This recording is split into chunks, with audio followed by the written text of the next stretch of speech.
So hello guys, so magandang umaga po sa inyo.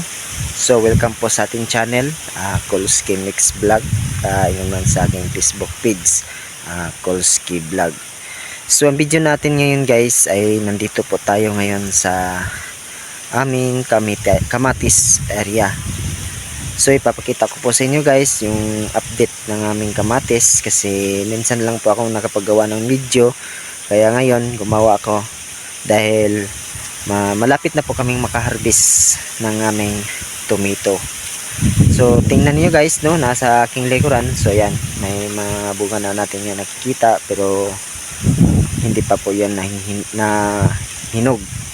So abangan natin guys, no, mga ilang araw na pwede na tayo makaharvest dito. So ngayon guys, balik tayo sa back cam para mapuntahan natin yung bawat flat ng ating kamatis. So yan. So yan guys, yan makikita na natin guys, no. Ayun guys, so malapit na po yan na hinog. So dito guys, so makikita natin, so hindi masyado taba. So yan, so kailangan natin pa yung bigyan natin ng abono.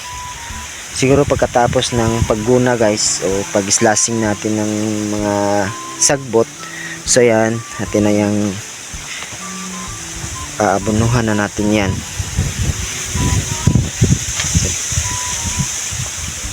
So dito lang banda guys yung aming una na slashingan na gunahan, no. So doon banda ay hindi pa namin yan na kunan ng sagbot. So guys, no, makikita niyo guys, no, bilang na lang yung araw makapag-harvest na po kami. Ito malapit na po yan nahihinog.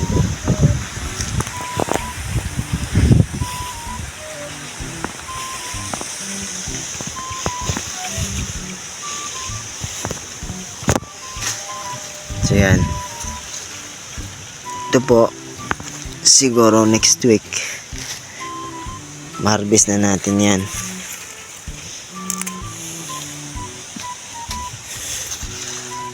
So yan, so baka mag-comment po kayo guys, no, kasi pangalawang bisis na po ito naming pagtatanim. Kaya nakita po ninyo yung mga mulching namin na ginagamit ay sira na. Kaya ngayon naguna na po kami.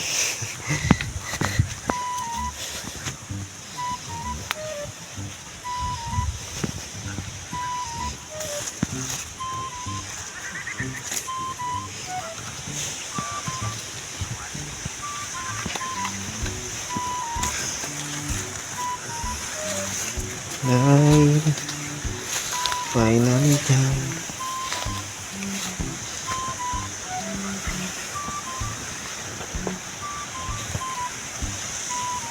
So ayan, napakalaki yung mga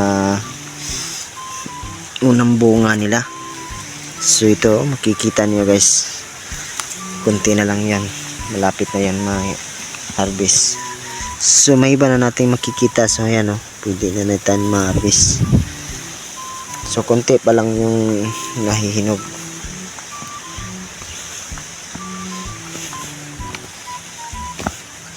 Kasi po guys, nung una po namin pagtatanim dito, yung tinatanim namin dito is ano lang po yun, almost 1,000 heads po yung lahat. So ngayon yung pangalawang pagtatanim namin is pareho lang din sa una. So nakikita ko po yung resulta sa pangalawang bisis na may pagtatanim. Hindi masyado kagaya nung una, kasi yung una napaka sobrang taba po yun. So ngayon nakikita natin medyo mapayat po yung iba, kagaya nandun sa kabila. Pero at least may bunga pa rin. May iba rin puno na napakataba, marami po yung bunga, at saka yung mga kagaya nito, yung mga dahon nila ay kondisyon talaga. nung unang pagtatanim namin guys ay napakamarami po yung bunga doon. Kasi yung aabot po kami ng 2,600 kilos po yung lahat mula sa punang harvest at saka sa pang last na harvest yung nakukuha namin na bunga. 2,600 po yung lahat at saka yung presyo ay nasa 60 per kilo po yun yung binabase po namin sa palengke. Kaya aabot po ng siguro nasa 200 yata yung aming na ibebenta yung kita namin, kasi mahal po yung presyo ng kamatis noon. Ngayon itong pangalawa hindi ko po yung alam kung magkano po yung presyo ng kamatis ngayon. So hindi ito masyado maraming bunga sa ngayon. Hindi po kagaya nung dati.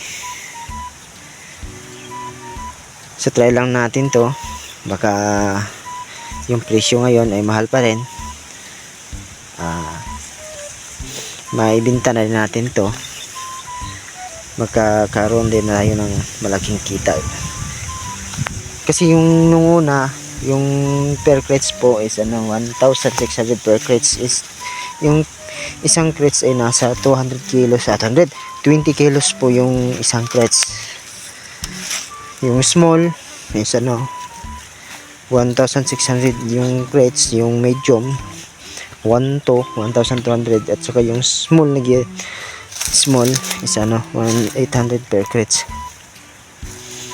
So yan guys, makikita na niyo guys yung update ng aming tomato, kamatis dito sa Gumitan Farm. So yan, baka gusto po ninyong mag-comment sa akin kung ano po yung mga taktika namin sa pagtatanim ng gulay, kasi hindi lang po kamatis po yung tinatanim namin dito. So marami po yung gulay na aming tinatanim dito sa Gumitan Farm. May po kami, may talong, ampalaya at saka sitaw, okra at saka kalabasa. So ayan guys, abangan po ninyo yung iba pang mga video ko po, hindi lang po dito sa kamatis. Kaya ngayon ang ginawa ko lang andito sa kamatis. Ito lang po yan, pinapublish ko lang po yung sa inyo yung update ng aming tomato. So ayan, maraming salamat sa lahat po ng tao na nakapapanood sa video na to. Don't forget to subscribe this channel and then click the notification bell para updated po kayo sa iba pang mga ginagawa kong video tungkol po sa pagtatanim ng gulay. So yun guys, maraming salamat. God bless us all. Thank you.